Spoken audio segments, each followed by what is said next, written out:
Es mejor reconocer la dolorosa verdad que ignorarla por completo.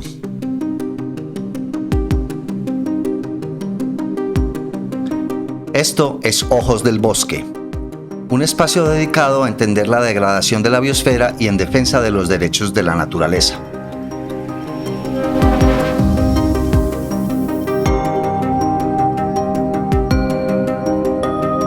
La naturaleza nos observa. Cada una de nuestras acciones tiene impacto sobre el sistema Tierra. Por eso nace este espacio, para mostrar lo que la naturaleza ve a través de los ojos del bosque.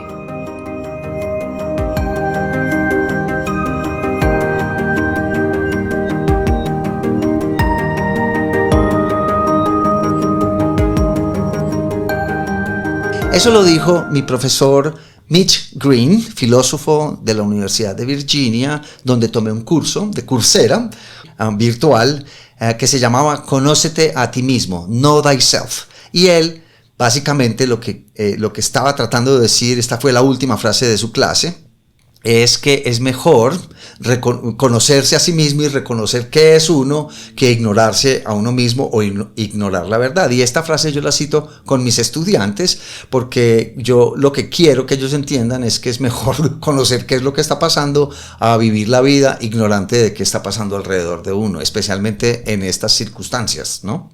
Hola, mi nombre es Juliana Barberi. Y mi nombre es Juan Camilo Jaramillo. Y les damos la bienvenida a un nuevo episodio de Ojos del Bosque en el ocaso de los tiempos. Muy bien, Juli, llevábamos unos días en pausa porque ha estado muy difícil el final de semestre, grabando conferencias y haciendo otro mundo de cosas, pero hoy volvemos a este espacio que nos tiene convocados a ti y a mí hace ya más de un año. Estamos operando este podcast que obviamente no es una aventura comercial.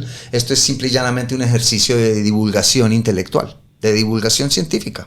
Y hoy queremos hablar de un tema que a mí me ha interesado muchísimo. Obviamente a mí la crisis me interesa desde hace muchos años, desde que estaba estudiando en la universidad, más de 20, 25 años, 30 años. Pero en la mayoría de ese tiempo a lo que me he dedicado es a entender la crisis como tal, por qué se calienta la atmósfera, por qué causa que se deforesten las selvas, por qué los corales están blanqueando.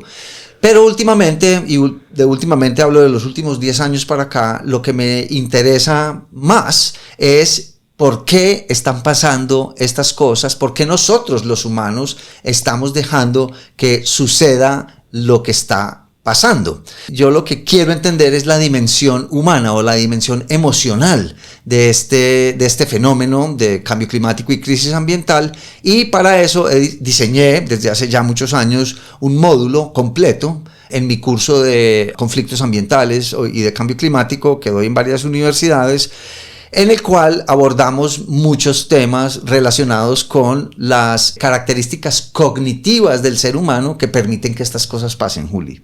Y es que muchas veces, pues todo lo que es la crisis o el colapso, como lo quieran llamar, que estamos en este momento atravesando, pues yo no sé si atravesando, porque no sé si vamos a salir a algún lado después. No creo. Cierto, pero en el que estamos metidos en este momento, muchas veces ni siquiera lo vemos como una consecuencia de un componente comportamental del ser humano, sino que lo vemos como eso es al azar, como una cosa azarosa. Sí. Y la realidad es que pues el ser humano, la inteligencia, diría yo, que del ser humano y sí, su capacidad de raciocinio y de lógica también es un arma de doble filo, porque lo empieza a meter en su propio sesgo y en sus propias, digamos, conflictos, incoherencias y todo lo demás que nos tienen en esta crisis, a pesar de que, por ejemplo, ya se sabe todo lo que está pasando, la gente sabe, porque puede que no comprendan el detalle o los tecnicismos, pero la gente sabe, ¿cierto? Sí, claro. Usted habla con un taxista o con el que sea y la gente sabe que las cosas están mal, que el ambiente está mal.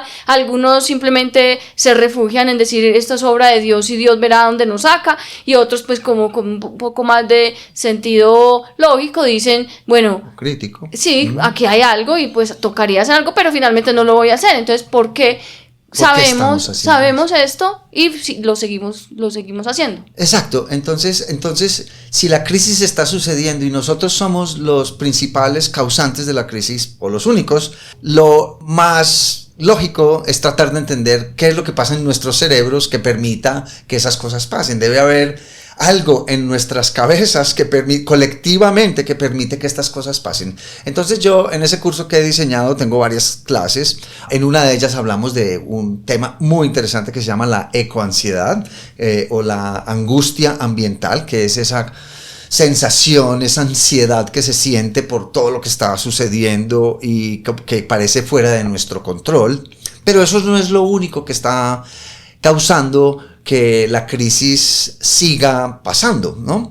También hay otras cosas. Una de ellas es, por ejemplo, la disonancia cognitiva, que vamos a hablar un poquito de ella. La otra es el manejo del terror de la muerte. Todos tenemos de alguna u otra manera miedo a morir, y eso implica que hagamos algunas cosas con eso en mente siempre. La mayoría de las personas, bueno, no voy a profundizar, pero la mayoría de las personas tiene la creencia de que después de la muerte va a haber una vida eterna y feliz en un lugar idílico. ¿Y por qué? Porque precisamente parece que el cerebro se siente más a gusto pensando en que la vida va a ser eterna y feliz cuando uno muera, a que las cosas son como son, al azar, breves e tal vez insignificantes, ¿no? La otra es una cosa que yo llamo, o que se llama, o que llaman la lealtad de grupo y la hostilidad hacia otros grupos, o sea, el tribalismo, que es muy importante. Cómo nos comportamos unos con otros y por qué eso exacerba o empeora la crisis, porque pues no nos podemos ni siquiera entender en que hay una crisis. El otro es el sesgo del optimismo. Es básicamente que las personas tienen una capacidad infinita de ser optimistas a pesar de que las cosas estén terriblemente complicadas. Y hay otro que se llama el sesgo de la confirmación, y es que si una persona dice algo y yo pienso lo mismo, entonces todos tenemos la tendencia a corroborar lo que estamos pensando unos con otros y seguir. Y finalmente una palabra que además, Juli, fue acuñada no hace mucho, por ahí hace unos 20 años, hay un libro y hay una persona en particular pues que acuñó esta palabra, que se llama solastalgia, y es esa sensación como de que las cosas están muy difíciles y que no hay nada que podamos hacer, y es como esa tristeza o esa nostalgia, pero eso se le llama solastalgia. Entonces vamos a hablar de todos esos temas hoy, si nos alcanza el tiempo. Si no, dividiremos este podcast en 2 programas. Bueno, empezando con la ecoansiedad, pues yo no diría como que la ecoansiedad es una causa de la crisis. Yo diría que es una respuesta completamente esperable, y que pues me parece raro hasta las personas que no se sientan un poco ecoansiosas, pero contémosle a los oyentes, pues, profe, ¿qué significa realmente ecoansiedad? ¿De dónde salió este término? ¿A qué aplica? Claro, entonces voy a empezar por el principio, que es lo más importante. Yo soy una persona ansiosa de por sí. Yo creo que todo el mundo lo nota. No me digas. ¿En serio? No lo hubiera creído jamás. Imagínate. Qué tristeza, pero así son las cosas. En todo caso, una vez mi mamá me dijo que por qué estaba tan preocupado, que era la cosa. Y yo llevaba años y años ya estudiando la crisis y estaba ya, digamos, divulgando todo el problema, y lo peor de todo es que me estaba como saturando de información, que eso no ha cambiado. Yo todos los días por la mañana lo primero que hago es abrir mi computador y empezar a leer High five. Qué es lo que está pasando en el mundo, qué está pasando con los corales, con esto, con lo otro, con la temperatura, cuál fue el aumento del nivel del mar, qué pasó allí, en fin. Entonces y es porque desde muy pequeño yo reconozco que he sido hipersensible al daño ambiental. Desde muy, muy pequeño siempre pensé que estábamos, o sea, yo recuerdo cuando mi papá, o sea, yo tenía 5 o 10 años y estar súper preocupado por los pájaros, por la contaminación, por las cosas. O sea, yo siempre me he preocupado mucho por eso, y yo creo que eso tiene mucho que ver, por ejemplo, con el hecho de que no haya querido tener hijos, ¿ok? Pero bueno, eso es otra historia para mi psicólogo.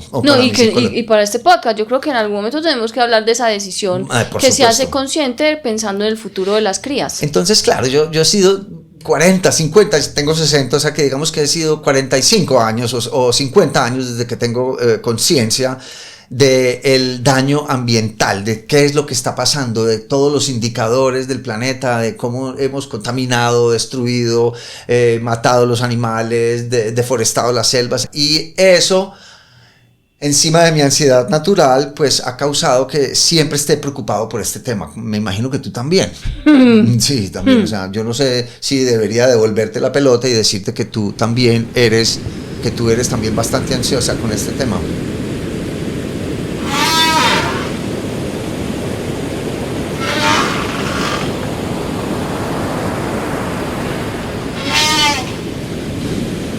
Mi sensibilidad inicial empezó con los animales, o sea, yo siempre he sentido una conexión muy profunda con los animales, un dolor muy profundo por lo que les pasa a los animales y por el sufrimiento, y ya de ahí me empecé, pues también yo lloraba, yo tengo un recorte de periódico de los años de UPA, amarillo ya, porque yo cuando tenía 8 años o 10 o algo así, envié tantas cartas a la gobernación de Antioquia de mi puño y letra de niña de 10 años, porque el volador vivía quemado, cuando eso no eran cerros tutelares, sino que era un monte que había que tumbar para meter quién sabe qué. Sí. Y yo lloraba y lloraba y lloraba, llamaba a los bomberos decían que me iban a mandar a la policía, hasta que escribí tantas cartas que me citaron de la oficina del gobernador, del secretario de Agricultura en ese entonces, de la gobernación, y yo tengo el recorte ahí reunida con ellos. Toda la vida, a mí me duele, es como... Te duele el daño ambiental, o sea me duele, sufro. Hipersensible también al daño ambiental, exactamente.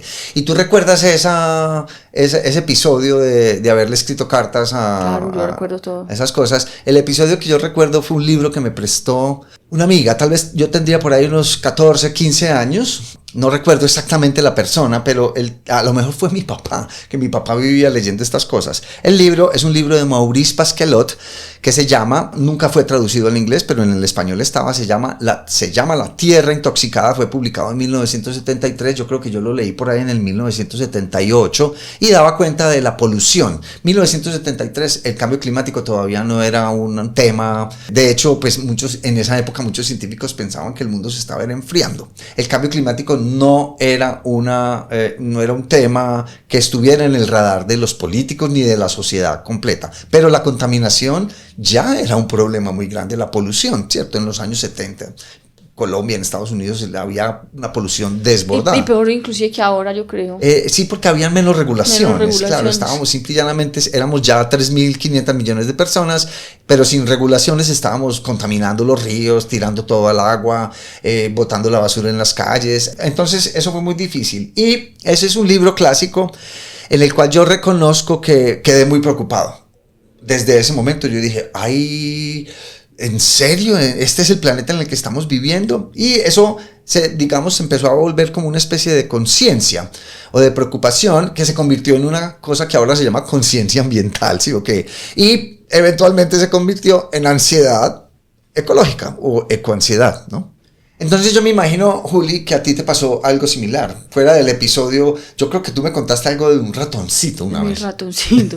Pero mi ratoncito fue cuando yo tenía por ahí 3 o 4 años. Ah, era mucho más pequeñita. Es que yo toda la vida he sido así. Muy sensible. Yo toda la vida, yo nací así. Sí. Que yo le digo en chiste de que nací dañada. Porque uno sufre. Sí, claro. Pues uno, o sea, además de lo difícil que es la vida misma, la propia vida, de las relaciones, de los fracasos, familia, o sea, aparte de todo eso que es pues inherente a la existencia, pues también sufro con lo que ni siquiera me corresponde. Yo sufro no solamente con el ambiente, sufro con los animales más que con cualquier cosa, sufro con los otros seres humanos, sufro con todo el mundo, o sea, yo soy una persona sufriente. Eres hipersensible, que esa es la cosa, y muy empática. Sí, sufriente. Eso. Pero tú recuerdas un episodio en el cual empezaste a sentirte ansiosa como tal, como el que yo acabo de contar de un libro. Después de leer un libro, yo me sentí como, ¡ay! No, yo vivía ansiosa. No lo reconoces como tal un episodio. No, yo vivía así, es que ese era mi estado.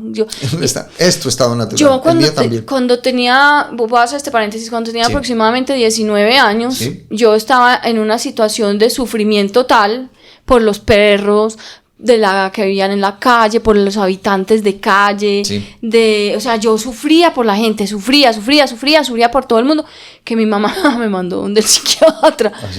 Me mandó donde el psiquiatra y yo hice muy buenas amigas con el psiquiatra y nos dedicamos de resto en todas las consultas fue a hablar de perros.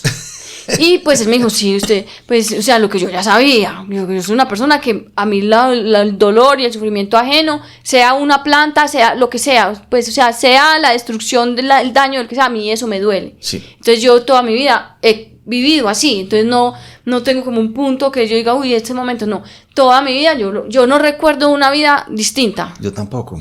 Ok, y entonces con eso en mente, pues yo trato de, en retrospectiva, reconocer momentos en los cuales eso se volvió como parte de mi personalidad como tal, ¿cierto? Porque sí, todo el mundo, el niño que habla muy rápido, que está siempre a la carrera, está como un mico para arriba y para abajo, se quiebra ¿Ese es usted? Sí, se está describiendo. Me estoy describiendo, pero entonces yo recuerdo ya estudiando biología marina. Yo empecé a estudiar ingeniería eléctrica para darle un poco de gusto a mi papá y a mi mamá, que tenían una oficina de eso, pero pues rápidamente se notó que yo no tenía madera de ingeniero.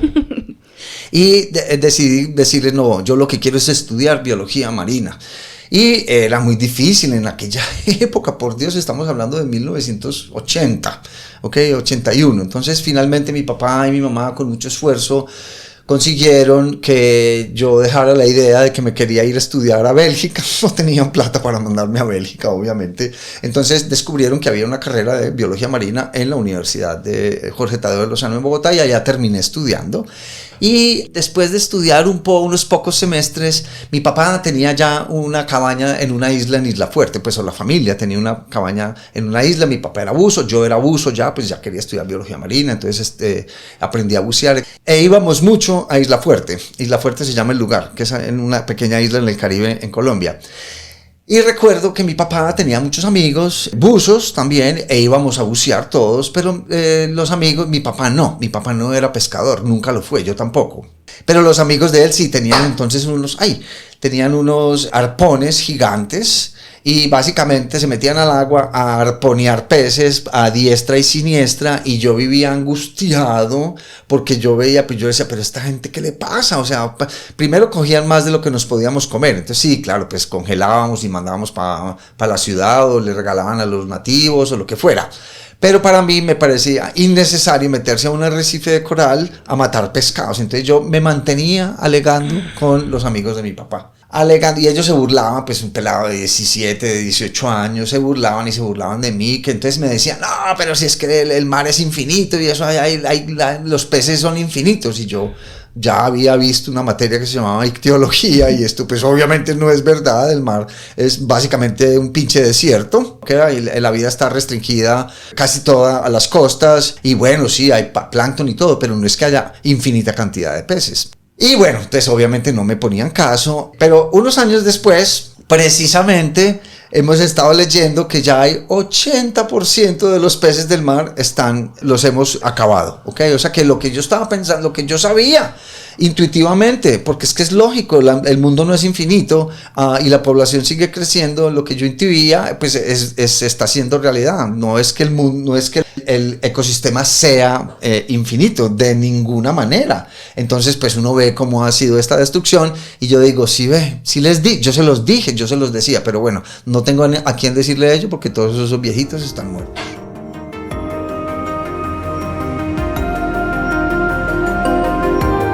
Esto es Ojos del Bosque, en el ocaso de los tiempos.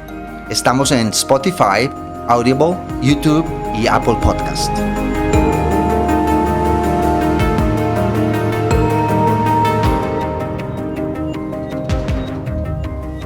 La ecuanimidad es precisamente eso que yo he sentido durante toda la vida, y es una especie de sensación incómoda de qué es lo que está pasando alrededor. Pero realmente descubrí que era ecuanimidad leyendo un artículo, eso fue por allá en 2010 o 2009, de la doctora Sarah Ann Edwards, que describía el término como tal, ecoansiedad, y yo dije, esto es lo que yo tengo. Esta es la sensación que yo tengo. Entonces, pues por lo menos yo, más o menos en esa época, fue que descubrí que era la ecoansiedad. Y la ecoansiedad no es, porque mucha gente cree que es como una enfermedad o una condición psiquiátrica o algo así. No, la ecoansiedad es la respuesta apenas lógica ante la emergencia ecológica en la que nos encontramos en este momento. Si a uno le dicen, dentro de poco tiempo es probable que el agua potable escasee, es probable que haya que desplazarse porque el cambio climático hace que ciertas zonas sean inhabitadas, entonces por supuesto que uno, siendo no necesariamente sensible, no necesariamente pues sensible como usted o como yo, sino uno pues teniendo algo de sentido de supervivencia, pues se azara, ¿cierto? Se asusta. Se asusta. Entonces, ese susto y ese azare es lo que, por esa situación particular, esa respuesta ante una emergencia, esa respuesta emocional ante una situación de peligro inminente, exacto, pues es lo que genera la ecoansiedad. Exactamente. Y entonces eso seguramente, yo creo que yo soy ecoansioso desde que estaba niño, desde que era hipersensible, lo mismo que tú, ¿ok? Pero en aquella época no se describía de ninguna manera. Pero en este artículo que leí, que el cambio climático de la doctora Sarah Ann Edwards, que el cambio climático podía tener un impacto en la psique de las personas, leí que en Australia un niño de 17 años había sido admitido en un hospital con una crisis nerviosa porque no quería tomar agua, decía el chico, porque si él tomaba agua los niños en África se iban a quedar sin agua. Ese niño soy yo. Tú eres así, o sea, tú... Entonces lo admitieron en el pabellón de psiquiatría en un hospital en Australia y... Luego los médicos, curiosos con el tema, empezaron a revisar y notaron que llevaban años, 10, 20 años admitiendo casos, pero no habían puesto los puntos juntos, entonces realmente no lo tenían como en el radar. Pero encontraron miles de casos de chicos que estaban como nosotros, preocupados por lo que estaba pasando, y ahí fue que se empezó a reconocer el término ecoansiedad, que como dice Juliana, no es en ningún caso una enfermedad ni nada, es simple y llanamente una respuesta a una situación. Es como si usted está en la calle y un perro rabioso se viene a correr, lo viene a morder, usted sale corriendo, o bueno, un tigre, pues no hablemos de un perro, usted está en la selva y de pronto salta de una rama. Un ladrón. Bueno, está bien, un ladrón. Sale un ladrón de detrás de un árbol y ¿cuál es la reacción? Pues, o quedarse paralizado o correr. Entonces es una respuesta, son respuestas, o quedarse paralizado o correr. Ecoansiedad es básicamente una respuesta a una situación que está sucediendo, y eso es así de sencillo. Y pues eso nos afecta a todos, en mayor o menor medida, pero a todos nos afecta, Juli. Mi problema es que el tema me ha interesado mucho y en vez de evitar, conocer qué es lo que está pasando, al contrario, profundizo más en las cosas por varias razones. Una porque creo que es lógico que uno haga eso, que estar enterado de qué es lo que está pasando, y la otra porque pues de eso vivo, enseñar qué es lo que está pasando, que es exactamente lo que te pasa a ti. Básicamente yo me levanto y lo primero que empiezo a hacer es ver qué está pasando, y lo primero que encuentro son artículos que tú me mandas en el teléfono diciendo que los corales, el 84% de los corales, eso quiere decir que desde antes de que yo me despierte, tú ya estás despierta averiguando cosas que me vas a mandar o que estás leyendo y que después me mandas. O sea que estamos en las mismas, pelada. Estamos en las mismas. Estamos en las mismas y estamos jodidos. Entonces usted es una ecoansiosita, realmente. Usted también. Sí, exactamente. No hay nada que hacer. Por eso estamos haciendo este podcast. Y lo estamos haciendo también para que la gente comprenda o se sienta menos sola en el sentimiento de ansiedad y también de derrota. Puede ser uno, como cualquier sentimiento humano, como cualquier respuesta humana, tiene tantos matices o tantas posibilidades como número de personas hay en el planeta. Exactamente. Entonces, para algunos esta situación simplemente los lleva a un estado de derrota en el que dice, pues no puedo hacer nada, no me corresponde, es más grande que yo. Para personas como yo significa, marica, ahora sí que hay que hacer. Cada vez que leo una noticia digo, tengo que levantarme porque hay mucho que hacer. Hay a otra persona que lo que le coge es la rabia y el odio hacia el ser humano, y entonces odian a todo el mundo. También he pasado por ahí. Entonces son miles de posibilidades, y lo que queremos es que también la gente empiece a reconocer esa propia respuesta y no se sienta sola, y sienta que somos muchos los que pues no están locos, todo lo contrario. Al contrario. Yo diría todo lo contrario. Son personas con los ojos abiertos. Los locos son los que no se preocupan por lo que está pasando. A mí eso es lo que más raro me parece. Sí, o sea, claro. ¿Cómo puede ser que hayas personas que no se estén preocupando por este tema? O que lo sepan y no hagan nada, que nos lleva un poco a el siguiente concepto que vamos a hablar, el de disonancia cognitiva. Sí, vamos a hablar de eso también. En todo caso, profundizar en este tema ha sido una cuestión dolorosa, pero reveladora. Y la ecoansiedad, simple y llanamente, hay que tratarla no con pastillas ni con nada, sino que cada una persona tiene su manera de lidiar con el tema. El mío ha sido el activismo educativo. El tuyo, según entiendo, ha sido, bueno, el educativo también porque eres profesora y ahora estás en las mismas, pero toda tu vida lo que has sido es una activista pero muy activa, para que no yo soy activista y es que el activismo es simplemente una búsqueda de la movilización ciudadana que se puede hacer a través de estrategias educativas que pueden ser formales o no formales, que se puede hacer a través de llamados a la acción, a través de acciones en la calle, o sea, a través de protestas, o sea, hay muchas cosas que se pueden hacer en el activismo. Yo he participado en absolutamente todo tipo de acciones y de cosas. Ahora como profesora, pues también soy activista y los muchachos me reconocen mi activismo y creo que esa es lo he mencionado ya antes aquí en este programa, una de las principales formas en las que yo logro la movilización es a través del ejemplo, a través de mostrar, bueno, podemos vivir distinto. Sí. Yo soy una persona relativamente normal.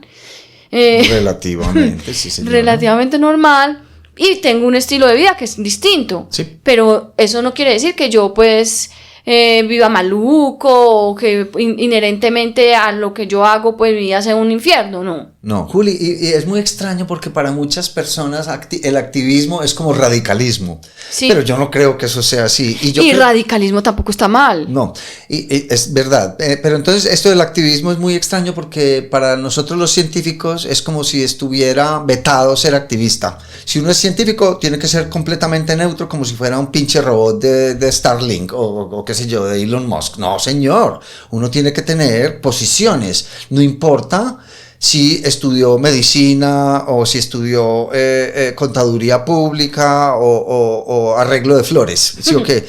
El activismo es una cuestión inherente a la personalidad de cada persona. Y yo soy activista, no me amarro a los árboles, no tiro piedras, pero sí dedico mi activismo a la divulgación. ¿Qué es lo que estamos haciendo aquí? Pero esto tirar piedras y amarrarse a los árboles tampoco es malo. No estoy diciendo eso, solamente que yo no lo hago, debe ser por cobarde, quién sabe. No sé por qué, pero no está mal, esa es la cosa, ¿cierto? Como que todas las formas en las que se busque llamar la atención son válidas. ¿Por qué? Porque somos millones de personas, miles de millones de personas distintas a las que nos va a llegar una u otra cosa. Hay gente a la que amarrarse a los árboles le parece una ridiculez, hay otra gente a la que los que se amarran a los árboles les parece, marica, qué chimba. O sea, hay gente tan valiente que está ahí enfrentándose, poniendo su cuerpo. Hay una chica en estos días que vi que vivió varios años. Ella vivió varios años en un árbol. En un árbol, creo que era los de secuoyas. Una secuoya. Sí. Una secuoya. Allá, no sé si ya se bajó y no sé si el árbol ya lo tumbaron. Eso fue hace muchos años. Sí. Pero yo creo que hay otra. O es un solo caso, ¿no? Sí, pues el que yo siempre he sabido es una muchacha que vivió varios años en un árbol impidiendo que lo tumbaran. ¿Y finalmente? No lo tumbaron. Bueno, o sea que su activismo dio resultados. Pues ¿no? claro, es que ella se pasó a vivir allá. ¿Cómo? No sé. Seguramente tenía pues un equipo de apoyo que le subían cosas. Eso es seguramente en un parque nacional o en algún lugar. De todas maneras muy valiente. Nadie hace eso, nadie hace eso. Entonces, bueno, todas esas formas son válidas. Sí. Todas esas formas son muy importantes y yo creo que lo que uno debe hacer cuando detecta que tiene, pues como que está siendo afectado por la situación, es buscar cuál forma uno se siente cómodo, con cuál forma de moverse, de hacer algo, de no sentirse inútil, de no sentirse una carga más, se siente cómodo. Sí. Yo creo que eso es muy importante. Muy importante. Bueno, entonces no es solo la ecoansiedad lo que afecta a las personas, esto es simplemente una respuesta, pero hay otras cosas que contribuyen a que lo que está pasando siga pasando. Entonces vamos a hablar de una cosa que me interesa mucho a mí, que descubrí no hace mucho tiempo, unos 10, tal vez 15 años, que se llama la disonancia cognitiva. ¿Has oído hablar de eso, Julio? Por supuesto. Claro. ¿Qué significa eso? La disonancia cognitiva, la primera vez que yo escuché hablar de disonancia cognitiva fue cuando empecé a leer mucho más de veganismo. Sí. Y creo que es el ejemplo, claro. Un ejemplo muy fácil, a nadie le gusta maltratar a los animales. No. A nadie le gusta que le peguen a un perro, que un animal sufra, nadie le gusta. Y aún así pagamos porque porque lo hagan. Entonces, tenemos un conocimiento, sabemos unas cosas que inclusive nos generan unas emociones, pues nos generan unas emociones, conocemos esas cosas, las emociones que nos generan, pero aún así no hacemos absolutamente nada por cambiar esa realidad. Actuamos distinto a lo que pensamos. Exactamente. Entonces, básicamente la disonancia cognitiva es una sensación de desasosiego causada por tener dos cogniciones que se oponen la una a la otra. Entonces, por ejemplo, lo que tú dices, no quiero lastimar los animales, ay, pero qué rica está la carne. Entonces, como concilio esas dos cogniciones, el cerebro tiene este mecanismo que se llama disonancia cognitiva, y es que descarta la que menos lastima su ego. Entonces, los animales tampoco es que los estemos lastimando. Las vacas las matan sin dolor o algo así. O las gallinas felices. Exacto, las gallinas están felices o lo que sea. Entonces, y eso pasa en absolutamente todas las cosas que hacemos en el día, ¿cierto? La disonancia cognitiva actúa en nuestro cerebro. Nosotros siempre tenemos sensaciones o cogniciones que se oponen una a la otra y simplemente descartamos la que menos afecta a nuestro ego. La que más afecta a nuestro ego. La que más afecta a nuestro ego, y nos quedamos con la más conveniente. Por ejemplo, voy a poner un ejemplo en política, por ejemplo. Entonces, mi candidato es una persona que tiene 260 procesos por masacres horribles en todo el país, pero también tiene un carácter inquebrantable, dicen otros. Entonces, ¿quién votaría por una persona a la que están acusando de masacres? Nadie, ¿cierto? Pero entonces, ¿qué es lo que el cerebro hace? No, mi candidato es intachable, lo que están diciendo es mentiras. Entonces, se descarta eso, que es lo que lastima el ego, votar por un asesino, y simple y llanamente voto por esa persona, ¿cierto? Y eso sucede en religión. En todo. En todos los momentos de la vida en los que uno tiene que tomar una decisión. Exactamente. Uno descarta la más difícil. La más difícil. Hay un ejemplo clarísimo que se llama la fábula de Esopo, y es esta. Entonces iba una zorra por el monte y de pronto ve una vid enredada en un árbol y un racimo de uvas, y la zorra está súper hambrienta y quiere, porque será una zorra y no un zorro, tan raro. Bueno, la zorra, en todo caso, es la fábula de Esopo. Entonces intenta alcanzar las uvas, pero no las puede alcanzar. Esto es una fábula además de los griegos, hace 2000 años se hablaba ya de esta disonancia cognitiva. No puede alcanzar las uvas hasta que dice, no tengo hambre. A pesar de que tiene hambre, el hecho de que no puede alcanzar las uvas le lastima su ego y decide que es que no tiene hambre. La fábula de Esopo. Eso pasaba mucho con el Chavo del Ocho, que Kiko le ofrecía una torta de jamón y se la pasaba por delante, y cuando él la iba a coger, el Kiko se la quitaba. Y finalmente el Chavo decía, al cabo que ni quería. Al cabo que ni quería. Pobre Chavo. Y ese otro muchachito tan maligno. ¿Cuál? Ese Kiko. Sí, como un gomelito maligno. El Chavo, estamos hablando de filosofía pura, ¿ok? Y así fue que nos educamos.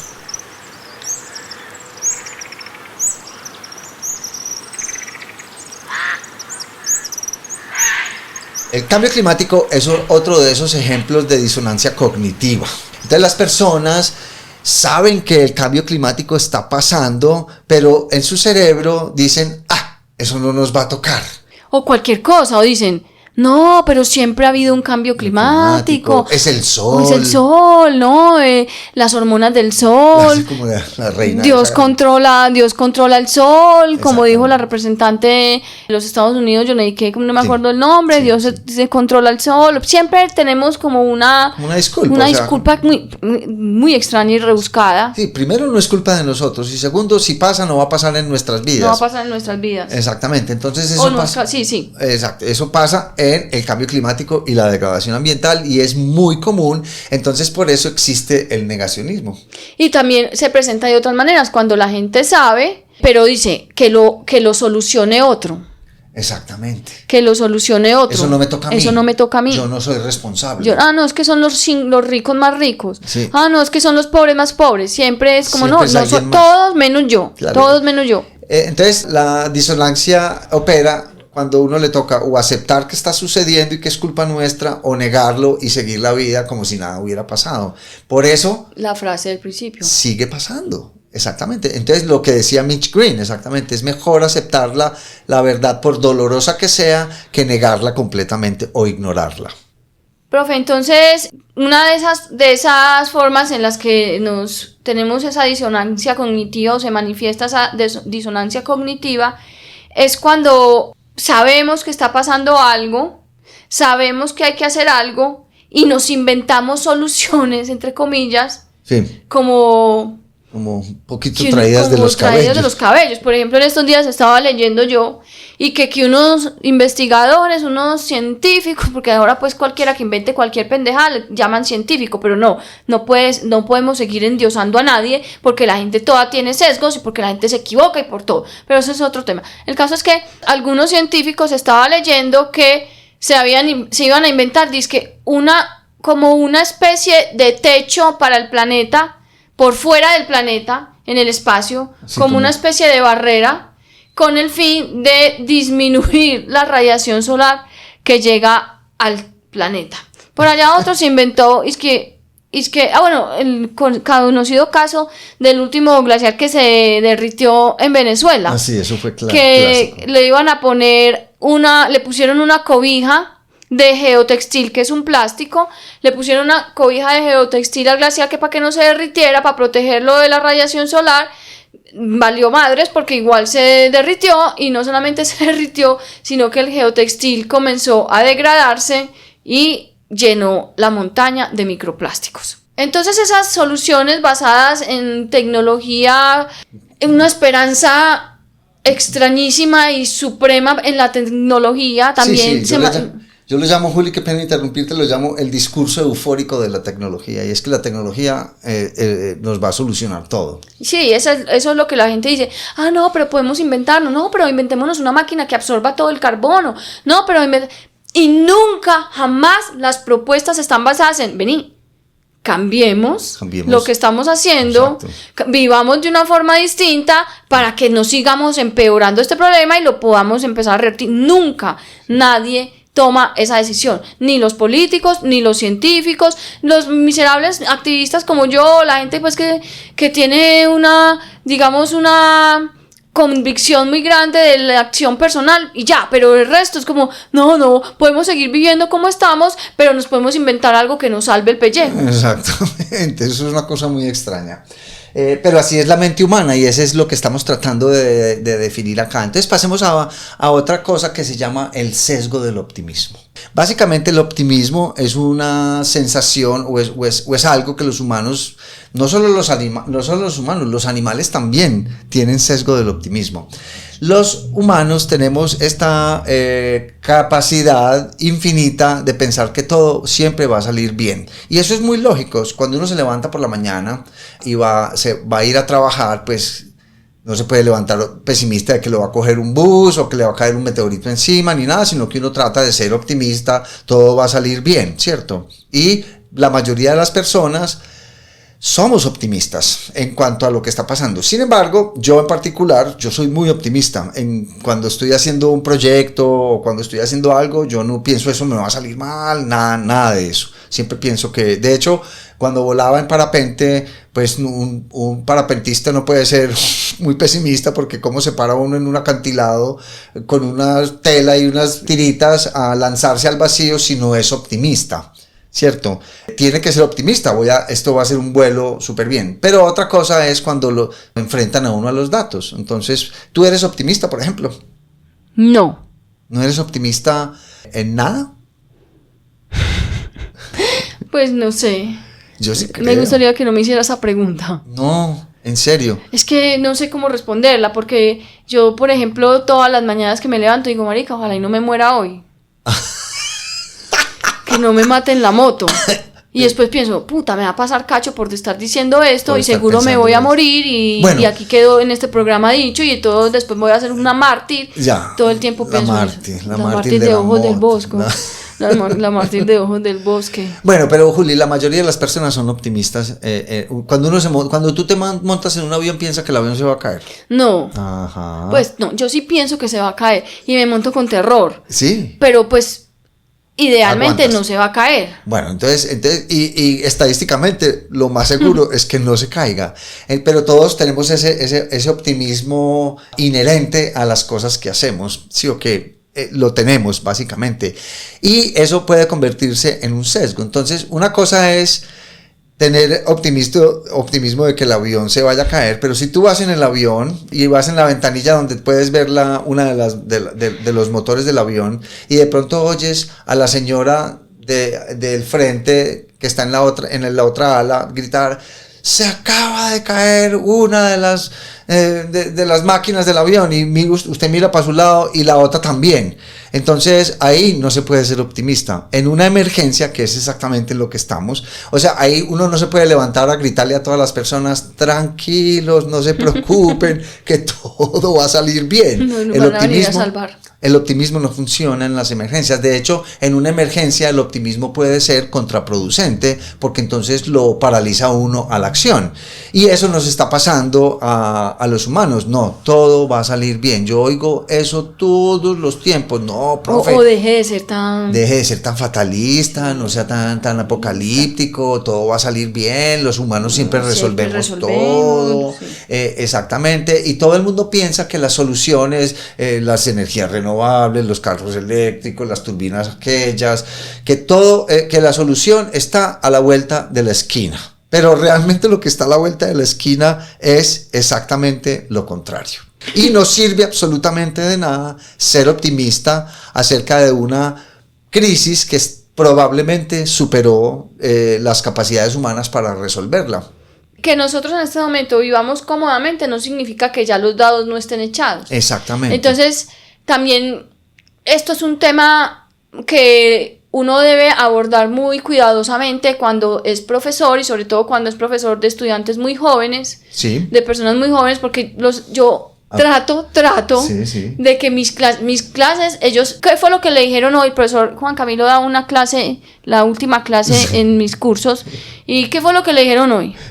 Hoy nos dijeron que básicamente yo les pregunté qué habían aprendido y me dijeron que todos nos vamos a morir pronto. Entonces ellos lo dicen así y lo dicen muy gracioso, porque sí, yo les mando ese mensaje con humor, siempre, pero usted los vio deprimidos o aburridos. No, todos estaban contentos. Estaban contentos, ¿cierto? Es como intentar entender sin perder la cordura y sin hacerse pajazos mentales, sí, ni hacerse falsas ilusiones en lo que no es. Tenemos poco tiempo de una vida cómoda como la hemos tenido, no se sabe cuánto, pero es poco el tiempo de esta vida cómoda en la que podemos abrir la nevera y hay comida, en la que el agua brota de una canilla simplemente, ¿cierto? Pero eventualmente no va a ser así. Entonces yo lo que les digo a los estudiantes es: yo prefiero que ustedes salgan de aquí aterrorizados. Eso es lo que quiero, a que salgan pensando que todo va a estar bien. Porque es que yo no sería honesta, ni estaría respetando el vínculo que estamos compartiendo en este curso si yo les dijera mentiras simplemente para que ustedes no se sientan mal. Yo tengo el deber moral y el deber ético de decirles a ustedes la realidad de lo que está pasando. Y una cosa que yo he visto mucho en los profesores es que no están haciendo eso. Primero, porque ellos mismos no están tan convencidos de que algo malo esté pasando. Y segundo, porque a pesar de que estén convencidos, tienen demasiado miedo de alterar negativamente las emociones de otras personas. Pero es que no es alterar negativamente, es advertir qué está pasando, y necesitan moverse, necesitan estar al tanto, necesitan estar mosca, necesitan estar alertas. Es mejor conocer la verdad que ignorarla por completo.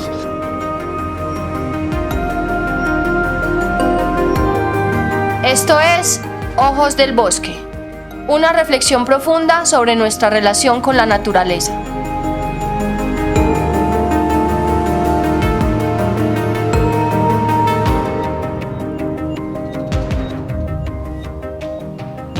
Yo soy de los que, por ejemplo, voy en la carretera y hay un accidente. Hay dos tipos de personas: los que miran qué es lo que está pasando, así sea perturbador, una persona sin una pierna, 3 muertos, cabezas por todas partes, horrible, no va a dormir uno por un mes, a taparme, como hay muchas personas que simple y llanamente se tapan los ojos y dicen, yo no quiero ver. Yo no soy ese último tipo de persona. Yo soy el tipo de persona que quiere ver lo que está pasando, así me duela. Yo soy el tipo de persona que quiere ver lo que está pasando, pero no para ver, sino para ayudar. Exactamente. Porque hay gente, y desafortunadamente, y esto es un paréntesis que se está viendo mucho últimamente, con la masificación de los celulares y el uso de redes sociales y de canales de información, en los que las personas sin ningún tipo como de moral ni nada están difundiendo personas muertas en canales digitales como si eso fuera una película, o sea, como si eso fuera una cosa para divertirse. Y yo creo que eso está de cualquier perspectiva está muy mal, porque, o sea, eso le va a llegar a la familia de la persona. ¿Qué ganan ustedes o qué gana la gente difundiendo una cosa de estas tan horripilante? O sea, qué necesidad, si vos no vas a voltear la cara para mirar y para ayudar, entonces no mires. No, eso es morbo, pues es como un morbo asqueroso y horrible. Es una cosa muy extraña. Y entonces lo que pasa con el sesgo del optimismo es que demora las acciones que se necesitan, porque pues si todo va a salir bien, pues qué. Entonces pero hay otra reacción. Cuando yo termino mis clases, muchos de los profesores, de los alumnos me dicen, pues entonces si ya no hay nada que hacer, entonces pues tirémonos a las petacas. Y yo les digo, no, ese no es el mensaje. El mensaje es, hay que luchar hasta donde uno tenga capacidad. Uno tiene siempre que estar activismo, tiene que ser activo acerca de lo que está pasando, no se puede rendir. Yo que estoy abrumada, mentira, yo no estoy abrumada, pero que estoy llena de información todo el tiempo, o sea, yo no hay día de la vida en que yo no esté haciendo esto, ¿cierto? Investigando. No hay día en que yo no esté leyendo el último artículo, lo que dijo fulano, lo que dijo el autor, tal, no hay día. Entonces yo que estoy sobresaturada de información, sí, siento que hoy más que nunca es que hay que hacer cosas, claro, porque es que cuando hay esperanza todo es muy fácil. Muy fácil, sí. Cuando hay esperanza todo es muy fácil, como eso se soluciona. Cuando la desesperanza está ahí, es cuando uno dice, uy, chave, tengo que hacer algo, o sea, hay que hacer algo para ver si revertimos esto, pero pues no hay esperanza, es muy, muy fácil. Eso les quiero recomendar un podcast, está en inglés, sí, de una organización que se llama Population Balance. El episodio se llama Hopium. Sí. H-O-P-I-U-M. Como esperanza. Como mezcla entre esperanza y opio. Es muy bueno porque es una reflexión muy... Hablan sobre esto precisamente. Es como ese discurso de la esperanza. No. ¿Cómo nos está perjudicando? Porque a mí me dicen, es que es ese discurso pesimista el que pone a la gente en acción. La realidad es que no. Es al contrario. Es al contrario. Es ese discurso esperanzador de no, todo va a estar bien, hay esperanza. Lo único que tenemos que hacer es dejar de comer carne un día a la semana. Pues, como, con pañitos de agua tibia solucionamos esto. No, la realidad es que esto necesita cambios radicales, con todo el sentido de la palabra radical, o sea, cortar desde las raíces nuestro sistema, volver a empezar otra cosa, y eso obviamente nos va a incomodar mucho. Así es. Y por eso la gente no lo hace. Entonces, está bien el optimismo cuando uno se levanta para ir a presentar un examen en la universidad, pero no cuando uno está en un avión sin motores, porque eso no sirve para nada. Lo que hay que empezar es a buscar rápidamente el paracaídas. Siguiendo con ese mismo tema del sesgo del optimismo y cómo uno siempre está simplemente esperando o queriendo que todo esté bien, más que una realidad, un deseo de que todo esté bien y de que todo va a salir mejor y de que todo se va a arreglar, hay otra cosa que potencializa esa inacción o inclusive genera un rechazo entre nosotros que es muy favorable al sistema. Sí. Es un rechazo que se basa en proteger a mi círculo cercano, puede ser familia, o puede llamarse profesión, o puede llamarse equipo de fútbol, el país, o sea, puede llamarse de cualquier forma en la que nosotros decidamos agruparnos y por tanto etiquetarnos, que hace que lo que no pertenezca supuestamente a eso, sí, debe ser rechazado y discriminado. Y eso es básicamente, a eso se le llama tribalismo o lealtad de grupo y hostilidad hacia otros grupos. Y eso es una cosa con la que evolucionamos. Los humanos evolucionamos en pequeños grupos o clanes en los cuales simple y llanamente los miembros de ese clan, los clanes no eran más de 30 o 40 personas, y estaban nómadas, migrando todos, ayudándose unos a otros. Uno, cuando pertenece a un clan, necesita ser obediente y leal a ese clan para poder sobrevivir. Si hay mucha disidencia dentro del clan, pues no va a funcionar. Y además, no solo debemos obedecer, desde chicos, los niños estamos todos programados para obedecer casi que ciegamente a los adultos, que son los que nos están diciendo. De eso dependen nuestras vidas cuando estamos pequeños, que es lo que nos están diciendo: no pase la calle, no haga esto, no meta la mano en la candela, etcétera, etcétera. Entonces es una programación cerebral que nos dice: hay que ser leal al grupo al cual perteneces. Simultáneamente hay que ser hostil a otros grupos que son distintos al mío, porque ellos vienen a robar los recursos, a robar nuestros animales o la comida o lo que sea. Y así evolucionamos. Entonces los humanos somos por naturaleza hostiles a otros grupos. Piensen en cualquier cosa. Piensen en la identidad nacional. ¿Quiénes son nuestros vecinos? Los venezolanos. ¿Cuál es la actitud de la mayoría de los colombianos con los venezolanos? Es de hostilidad. Esto está pasando en Estados Unidos. ¿Cuál es la actitud de los americanos? La mayoría, no estoy hablando de todo el mundo, con los inmigrantes que vienen de otra parte. ¿Qué pasa cuando hay un partido entre Medellín y Nacional en el estadio? Los chicos se matan unos a otros porque tienen camiseta. Imagínate que a uno lo maten por tener una camiseta de un color u otro. Yo recuerdo una vez en Argentina caminando y me dijeron: no, quítese esa camisa que hoy hay partido de yo no sé qué, y si lo ven con esa camisa de color azul, de pronto lo atacan. Y yo: ¿pero cómo así? Me dijo: sí. Y eso es lo que pasa, y eso pasa en religión, en todo, Juli.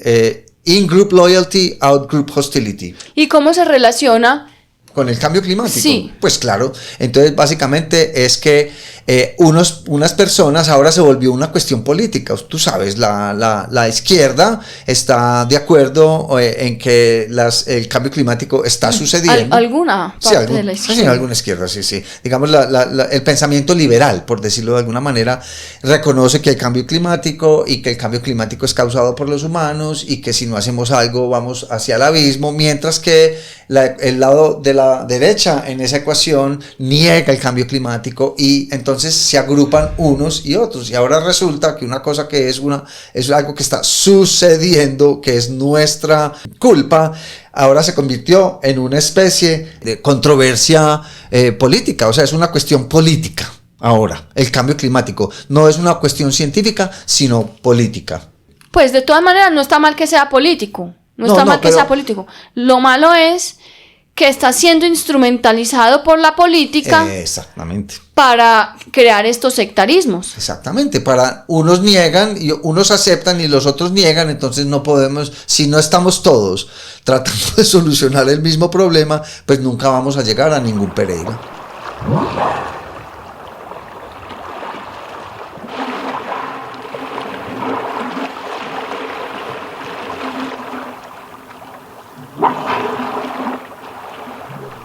Y esto se puede ligar a otra cosa muy extraña que tenemos los humanos, Juli, ¿ok?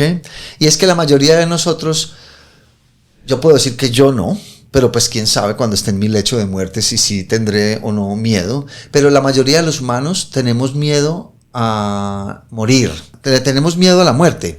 Y eso es muy extraño, porque muchas de nuestras acciones diarias tienen que ver con eso, inclusive negar el cambio climático, porque el cambio climático es un riesgo existencial e implica que podemos morir, ¿sí o no? Que podemos morir. Entonces, la mayoría de las personas trata de evitar no solo pensar en la muerte, sino de dar círculos alrededor de qué pasa después de la muerte, y es muy extraño, pero muy extraño. ¿Y por qué es que es tan raro que tengamos que tener algo después de la muerte? Porque como animales conscientes, y pongo comillas en esa palabra, sabemos quiénes somos nosotros. Se ve que ya sabemos que muchos animales tienen esa misma conciencia.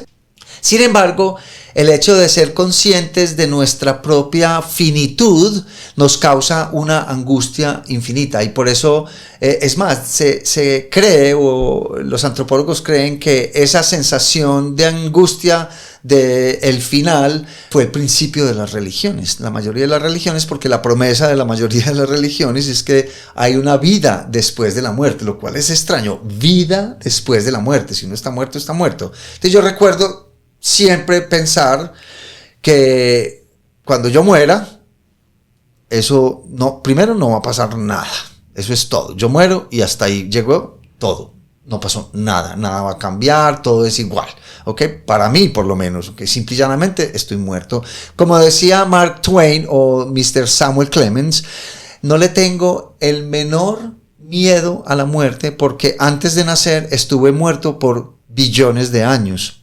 Entonces la gente trata de ser de alguna manera inmortal y eso es muy extraño. Por ejemplo, ¿cuál es la manera más fácil de uno hacerse inmortal?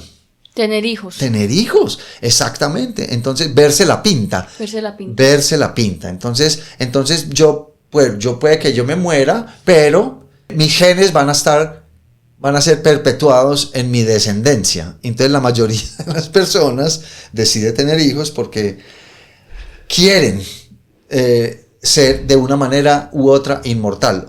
Hay otras maneras de ser inmortal, ser famoso. Entonces por eso la mayoría de las personas quisieran ser famosas. Hay otros que, por ejemplo, los ultramillonarios que se rehúsan a morirse, y entonces antes de que se mueran se hacen congelar, esperando que dentro de 100 años los descongelen porque ya la ciencia está avanzada y ahí van a seguir viviendo. Entonces eso tiene que ver mucho con el hecho de querer ser inmortal, tiene mucho que ver con lo que está pasando en este momento en el planeta, principalmente que la mayoría de las personas no se rehúsa a su propia muerte, se rehúsa a aceptar su propia muerte y para eso quieren ser inmortales de una u otra manera y una de las maneras más fáciles es tener hijos. Y de hecho todo el sistema de salud, todo el sistema médico científico está basado en el vencimiento de la muerte. Exactamente. Cómo logramos vencer la muerte, cómo logramos posponer la vida. Ese ha sido el objetivo de la medicina en los últimos, pues en toda su existencia, ¿cierto? ¿Cómo hacemos para que la gente no se muera? Y muchas veces esa obsesión, sí, como con postergar la vida, va en contravía del bienestar de la persona. Sí, claro, por supuesto. Entonces prolongamos la vida innecesariamente. A costa de lo que sea. Que además tiene un costo ambiental, ¿cierto? Si las personas todos viviéramos hasta los 100 años, imagínense el impacto que tendríamos millones y millones y billones de centenarios en este planeta, ¿ok? Pero esa es la idea de todo el mundo. Yo quiero vivir eternamente. Es muy extraño. Es muy extraño. ¿Cómo hago para vivir más? Exactamente. Todo esto que hemos hablado, evidentemente a muchas personas puede hacerlo sentir mal o sentir como chocante, desesperanzado, sí, como aburrido. Pues a mí me hace sentir, bueno, cuando lo he ido investigando y conociendo, me han hecho sentir aburrido, porque yo creo que no hay nada más difícil en el mundo que cambiar el pensamiento humano y la lógica y el comportamiento humano. Pues cambiar el comportamiento humano es básicamente imposible, ¿cierto? Entonces eso es como una de las razones por las que yo siempre le digo a los estudiantes, a la gente, es que solución no hay, porque digamos que, bueno, solución, si todos nos pusiéramos de acuerdo y dejáramos de hacer las cosas como las hacemos, probablemente salgamos de este... Yo creo que inclusive así, pero no se sabe. Números poblacionales que tenemos. Por eso, pero entonces si todo el mundo mañana dice no quiero tener hijos y empieza a disminuir la población y controladamente, nadie tiene hijos, todos nos abrazamos y empujamos para el mismo lado. Podría. Algo bueno podría salir. Pero eso no va a pasar porque... Mira, eso es optimismo tuyo. La mente, por eso, pero ya mismo me dije a mí mismo, la mente humana no funciona así. No. Nosotros los seres humanos, primero, tenemos todo esto que hemos hablado de hoy, disonancia cognitiva, sesgo del optimismo, pero un montón de otras cosas. Sí. Esa rivalidades, todo el tiempo nos odiamos, nos catalogamos, estos sí, estos no... Todos esos comportamientos humanos hacen que sea imposible encontrar una solución o aplicar más bien una solución, muy ¿cierto? Difícil. Es muy difícil, es imposible, sí, es imposible. O sea, porque es que todos tenemos...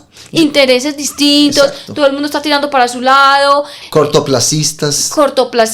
entonces eso es imposible. Entonces uno empieza a caer en un estado de tristeza profunda, Sí. en un estado de tristeza profunda, porque no solamente existe lo que ya se sabe, lo que la degradación ambiental, la crisis y todo lo demás, sino que también sabemos la imposibilidad de encontrar una salida, Sí. la imposibilidad de tener un futuro bacano. Entonces toda esa tristeza se va acumulando y toda esa desazón y eso se va acumulando en uno y No solo hay ecoansiedad entonces, sino que hay otra cosa que describió Glenn Albrecht en un libro en 2003 que se llamó solastalgia, que es básicamente un concepto nuevo en salud mental, básicamente, y es la ecoansiedad es una cosa, pero la solastalgia, que es una película también, es esa tristeza de la que está hablando Juli, que es básicamente ver nuestra casa derrumbándose alrededor y no poder hacer como nada y sentir esa tristeza. Entonces eso lo descubrieron con las víctimas de los desastres naturales. O sea, usted pierde su casa, lo que está pasando por ejemplo en las comunas de Medellín, que se viene una avalancha y le tumba la casita a 50 personas, y esas personas no solo sufren cuestiones físicas de dolor y de tal, sino que y que perdieron a un ser humano y tal, pero también perdieron sus cositas y su casa y quedan desposeídos. Entonces esa sensación es descrita como solastalgia, y es un término que es relativamente nuevo y que describe perfectamente lo que estamos sintiendo miles, tal vez millones de humanos en este momento. Ver la basura, o sea, ¿quién no siente desazón y tristeza al ver esos basureros, o uno ir al río Medellín y ver esa cantidad de basura y esos olores? O sea, eso lo tiene que afectar a uno de una manera muy directa. Profe, entonces ¿cuál sería la diferencia entre solastalgia y ecoansiedad? Porque se solapan un poquito. Claro. Ahí. Sí, tienes toda la razón. La ecoansiedad se refiere básicamente a miedo de lo que va a pasar. Y la solastalgia a tristeza por lo que está pasando. La una es futura, la otra es casi presente. Es lo que está pasando en el presente, y ver lo que está pasando, no prever o tratar de ver qué es lo que está pasando en el futuro, sino lo que ya se ve. Entonces, solastalgia es lo que tú sientes cuando ves que el 84% de los corales se blanquearon este año. Entonces ellos igual son complementarios, hombre Sí. con hombre, mujer con mujer, y del mismo Okay. modo. Bueno, las personas que no sepan qué es esto, les recomiendo que por favor vayan y busquen en YouTube hombre con hombre, mujer con mujer. ¿Qué es eso? Si uno busca ¿Qué? así, sí, no, yo sé qué es eso, pero uno busca así, en Y YouTube aparece. sale el video de la reina, de la señorita Antioquia, en su gran confusión acerca de que era una cosa y que era otra. Muy extraño. Pero En todo caso, yo lo digo mucho y los estudiantes se mueren de la risa. tú lo dices mucho, ¿no? Me encanta. Tú utilizas mucho las reinas. Las reinas, a mí me encanta todo lo que dicen las reinas. En estos días me mostraste una de una reina mexicana, la señorita ¿qué? ¿Cuál será? La que dice de las hormonas del La sol. señorita Zipacate, pero ella me parece que es de Guatemala. Es Guatemala, es guatemalteca, que dijo que O por ahí, centroamericana. le preguntaron sobre el cambio climático y dijo Que ya eran le preguntaron, señorita Zipacate, ¿por qué se están dando estos cambios climáticos? Además, varios cambios climáticos. ¿Por qué se están dando? Entonces ella dijo, estos cambios, yo me las Sí, se la me sabe. dan muy bien. Estos cambios climáticos se están dando por las hormonas del sol. Hace mucho calor y mucho frío, pero es por las hormonas del sol. Gracias. Así dijo, ¿cierto? Sí, así exactamente. Entonces tú utilizas a la señorita Zipacate. Zipacate, a la señorita Se Antioquia. llama Miriam, ella se llama Miriam. Y a Miriam, a la señorita Antioquia, Sí. que dijo hombre con hombre, mujer con Mujer, mujer. y Y así. también utilizas mucho a la señorita Guainía. Señorita Guainía, yo te hablo el inglés, pero te lo hablo muy despacio. ¿Qué más te digo? I'm very feliz in studying in Cartagena, in Hilton. Sí, exacto. Se lo recomiendo también el video de la señorita Guainía hablando inglés. Muy bien. En todo caso, un pequeño paréntesis. Sí, para mitigar esta solastalgia tan horrible que esa tenemos. ansiedad tan brava. Ave María.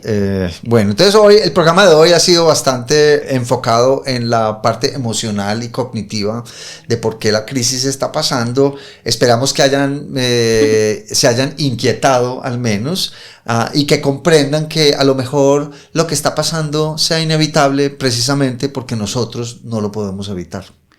Bueno, para terminar, queremos pues invitarlos a que nos dejen sus comentarios, ya sea en Spotify, YouTube o en cualquiera de las redes donde publicamos este podcast, y que nos cuenten si se sienten identificados con estas cosas de las que hablamos hoy, si creen que se han sentido con solastalgia, con ecoansiedad, si han identificado sus propias disonancias cognitivas y sus propios sesgos. Nos gustaría que compartieran con nosotros en los comentarios todo esto, y ya tenemos por ahí un par de temas que nos han sugerido para tratar en el futuro y los tendremos muy en cuenta, por supuesto, pero queremos también conocer qué opinan de lo que hablamos el día de hoy. Muy bien, y yo quisiera imponer una nueva tradición en nuestro podcast, Juli. Y es que tenemos una cita al principio y yo quisiera cerrar con otra cita. Eso es trabajo que se le pone a usted. ¿Cómo así? ¿Para buscar la cita? Sí. Tranquila, yo me encargo, fresca, bueno, todo bien. Fresca, usted simplemente edita, ¿ok? Yo investigo la cita y la digo. Entonces quiero terminar con esta. Realmente son dos citas. Una es de Robert Thurman y dice que la sabiduría es la tolerancia a la disonancia cognitiva. Y la otra es, y espero que nadie se sienta ofendido con esto, es que la única posición que me deja sin disonancia cognitiva es el ateísmo. Bueno, ahí les quedan esas dos frases. Esas dos frases juntadas con las de Mitch Green al principio ya son 3 citas, más trabajo. Sí, pero bueno, muchísimas gracias. Les agradecemos mucho por haberse conectado el día de hoy a nuestro programa. Nos esperamos en un mes, ojalá en un mes, si no en 2, con un nuevo episodio de Ojos del Bosque en el ocaso de los tiempos. Recuerden escucharnos en las plataformas de Spotify, Apple Podcast, iVoox, ¿cuál es que es la otra? YouTube, y hay otra, Audible. Estamos en todas esas plataformas. Muchas gracias por su atención y hasta la próxima.